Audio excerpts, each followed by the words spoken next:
Join me as I dive into the crazy world of election predictions and try to make some real cash by betting on the polls. Election season is just around the corner, and with it comes a wave of speculation, excitement, and opportunity. While many of us are focused on the politics and policies, others see it as a chance to make some serious money. Yes, you heard that right. Profiting from elections is a thing, and today we're going to explore how it's done, the risks involved, and some real-life examples that will blow your mind. Hey everyone, welcome back.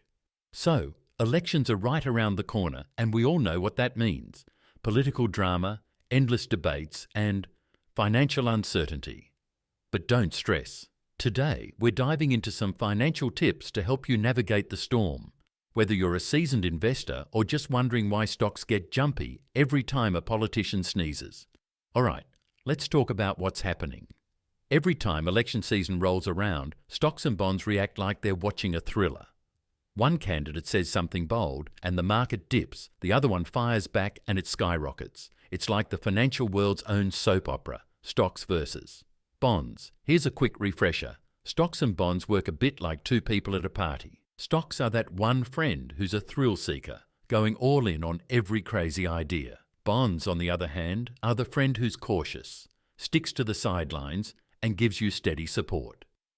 During election years, stocks tend to get a little jittery, while bonds are usually the calm and collected type, until big policy changes are announced. Trump's economic moves. Let's start with Donald Trump. He's all about tax cuts, especially for businesses. This usually pumps up the stock market in the short term. Why? Companies have more cash to reinvest or pay shareholders, and investors love it.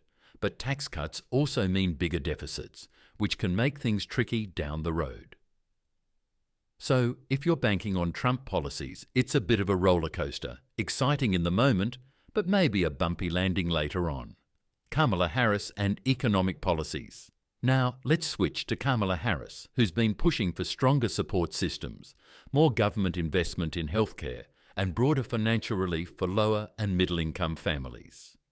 If this direction becomes the focus, we're looking at possible increased government spending, which can mean, drumroll please, more inflation in the long term. Good for bonds, not always ideal for stocks, especially if companies get hit with higher taxes to fund these changes. By the way, if all this Bitcoin talk has you interested, there's an easy way to get started. I use Robinhood. It's beginner-friendly, and you can get started with just a few dollars. I've got a link in the description below that gives you a little bonus stock when you sign up. It's a good way to dip your toes in, no pressure. How to play it before the election. 1. Diversify, diversify, diversify. With so much uncertainty, spread your money across stocks and bonds to balance out the wild election mood swings. 2. Look at healthcare and renewable energy stocks. Why? They're getting attention from both sides. Kamala's focus on healthcare and renewable energy means these sectors could see major growth.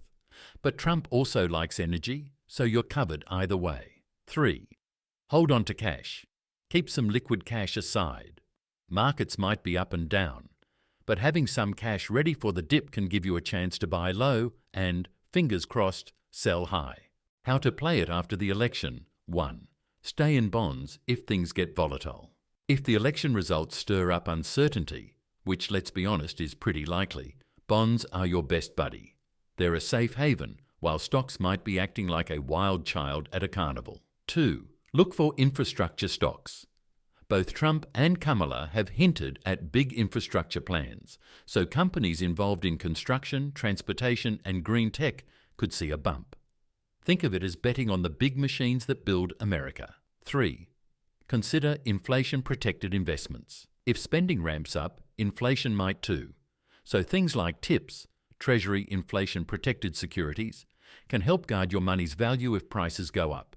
Remember, the market is unpredictable, and elections only add to the drama. Think of it as watching reality TV.